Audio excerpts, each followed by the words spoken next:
Hello दोस्तों, तो चलिए आज देखते हैं क्लास 10 का मैथ, जो कि त्रिकोणमिति के कुछ अनुप्रयोग का सवाल है। सवाल नंबर 9 इसको आज समझेंगे। तो सबसे पहले क्या करते हैं, अपने बुक में देखेंगे और किताब को पढ़ लेंगे कि सवाल क्या कर रहा है। उसके बाद हम इसको चित्र बनाएंगे और हल करेंगे। ठीक है, तो चलिए देखते हैं किताब में क्या बोल रहा है कि एक मीनार के पाद बिंदु से एक भवन के शिखर का उन्नयन कोण 30 अंश है।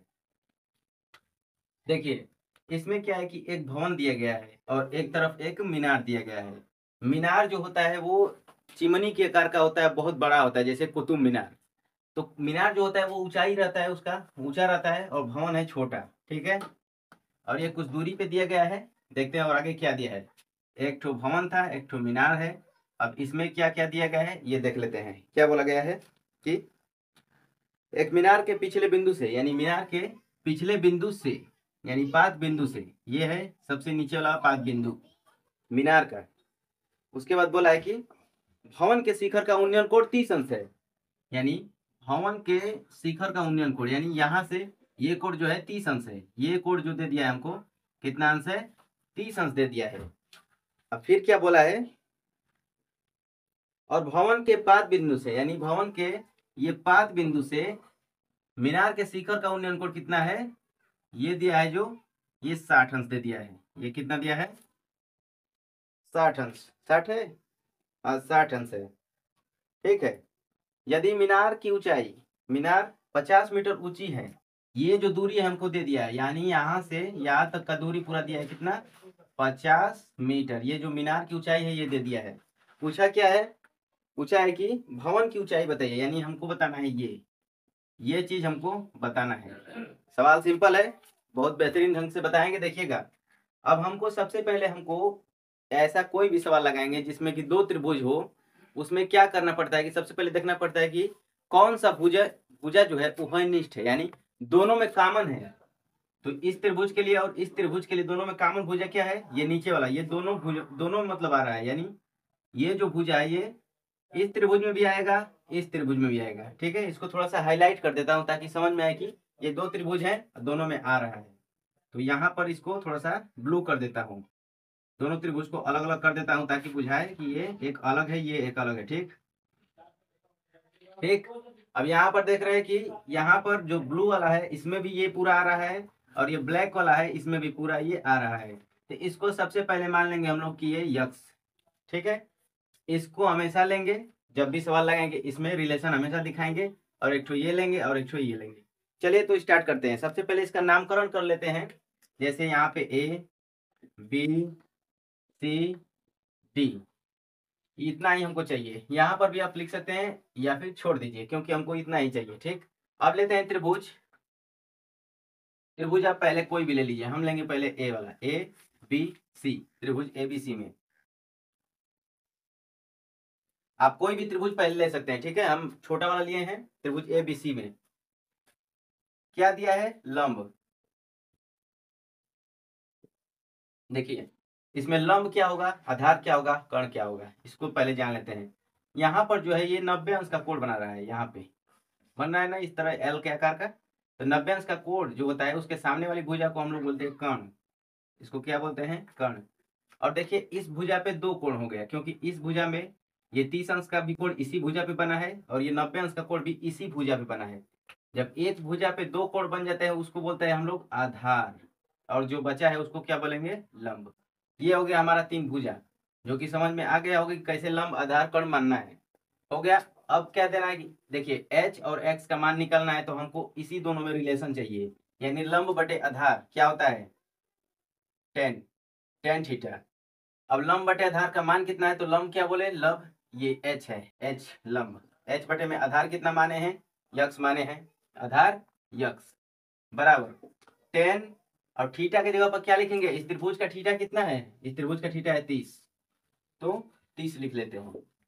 आगे हल करते हैं, तो एच बटे में एक्स बराबर 30 अंश का मान कितना होता है? 10, 30 का मान होता है 1 बटे करनी में 3। क्रॉस मल्टीप्लीकेशन होगा तो h करनी में 3 होगा, बराबर x का गुणा होगा 1 में, तो x बराबर इतना हो जाएगा। हम क्या करेंगे कि h का मान ही निकाल लेंगे, क्योंकि हमको h ही निकालना है इसमें। तो हम क्या करेंगे, h बराबर निकाल लेते हैं। क्या होगा h बराबर? ये हो जाएगा, ये जो है करनी में 3, ये x के नीचे चला गया। ठीक है, अब जब भी हम लगाएंगे तो उसमें क्या करेंगे कि h का मान रख देंगे, या फिर x का मान भी रख सकते हैं। ऐसा कीजिए आप लोग x का मान ही रखिए, ज्यादा बेहतर रहेगा। इतना ही रह दे देते हैं। ठीक है, बटा में नहीं करते हैं, इतना ही रहने देते हैं। यहाँ से भी हम लोग का मान निकल जाएगा। ठीक, आप लोग x का मान रखिए चाहे h का मान रखिए, आप लोग का मान आराम से निकल जाएगा। तो हम रखेंगे x का मान h। यहाँ पर त्रिभुज अब दूसरा वाला लेते हैं। तो त्रिभुज कौन सा लेंगे?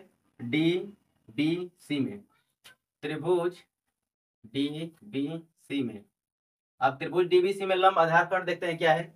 इसको हम लोग बोलेंगे लंब। काहे लिए बोलेंगे? क्योंकि इस पे एक भुजा बना है और ये कर्ण है एक, और ये देखिए यहाँ पे 90 अंश बन रहा है। तो एक ही भुजा पे जब भी बना तो ये आधार हो गया, और ये हो गया लंब, और ये हो गया कर्ण, ये सामने वाली कर्ण। तो लंब बटे आधार में हमको रिलेशन चाहिए। तो लिखिए लंब बटे में आधार बराबर क्या होगा? tan थीटा होगा। तो लंब कितना है यहाँ पे? लंब यहाँ पे मान दे दिया है, ये लंब है, तो लंब का मान कितना दिया है?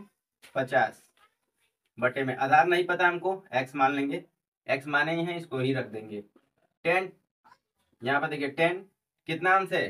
60 अंश है ना। पूरे बड़े वाले त्रिभुज के लिए 60 अंश का कोण बनेगा, तो 60 अंश यहाँ पे हो जाएगा 50 बटे x बराबर tan 60 का मान करने में 3, क्रॉस मल्टीप्लिकेशन कर दीजिए। तो यहाँ पर क्या आ गया कि 50 बराबर करने में 3 x आ गया। x कितना आ गया है? तो हम क्या करेंगे, इसमें x का मान रख देंगे और h का मान ज्ञात कर लेंगे। कैसे? यहाँ पर समझिए, 50 बराबर करने में 3, और x का मान क्या है हमारे यहाँ? h करने में 3 है। यहाँ भी हम लोग क्या करेंगे, h करने में, तो देखिए यहाँ पे बीच में प्लस माइनस नहीं है, तो इंटू रहता है, यानी गुणे रहता है। गुणे, गुणा में क्या करना है हमको? x का मान रखेंगे तो h करने में 3, h करनी में 3, ये हो गया। अब देखिए क्या करेंगे, 50 बराबर करनी में 3 का करनी में 3 से गुणा होगा तो क्या होगा? ये 3 हो जाता है, और h का h, तो h बराबर क्या निकल के आया? 50 बटे 3, जो कि हमको यही निकालना था, और ये हमारा आ गया, यही हमारा आंसर हो जाएगा। तो आइए फिर से एक बार रिवाइज कर लेते हैं कैसे कैसे हम लोग किए हैं। देखिए, इसमें एक भवन था जो ये था, और ये एक मीनार था। मीनार की ऊंचाई दे दिया था 50 मीटर, और ये हमको दिख रहा था कि ये दो त्रिभुज जो बना है, इनमें जो कॉमन भुजा है, उभयनिष्ठ भुजा है, वो है नीचे वाली, यानी ये आधार। अब इसको कुछ दिया नहीं था कितना मीटर ये दूरी पे है, तो हम माने हैं यक्स। उसके बाद क्या किए हैं, लंब आधार मान के पहले त्रिभुज छोटे वाले को लिए हैं। यहाँ पे त्रिभुज एबीसी में लंब बटे आधार में रिलेशन दिखाए हैं, tan थीटा हुआ है। लंब h था, आधार x था, बराबर tan 30 अंश, छोटे वाले के लिए 30 अंश था। उसके बाद सॉल्व किए हैं, यहाँ से x का मान हमारा इतना आ गया। फिर त्रिभुज लिए हैं डीबीसी में, त्रिभुज यानी बड़े वाले त्रिभुज को लिए हैं। इसमें भी लंब बटे आधार का रिलेशन बन रहा था, जो कि 10 बनाएगा। और यहाँ पे लंब दिया था 50, पहले से ही दे दिया था कि ये मीनार जो है 50 मीटर ऊंची है, तो 50 हो गया बटे में x हो गया, क्योंकि ये आधार था। और 10 कितना हो गया? 10 यहाँ पे 60 अंश था इसका। उसके बाद 10 60 का मान रखा है, तो यहाँ पे करनी में 3, क्रॉस मल्टीप्लिकेशन, यहाँ पे ये आया, x का मान यहाँ पे पुट किए हैं तो 3 आ गया, 3h।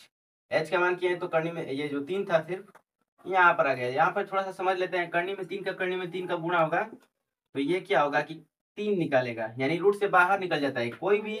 जैसे करनी में 2 हो, करनी में 2 हो, इसको भी करेंगे तो ये 2 हो जाएगा।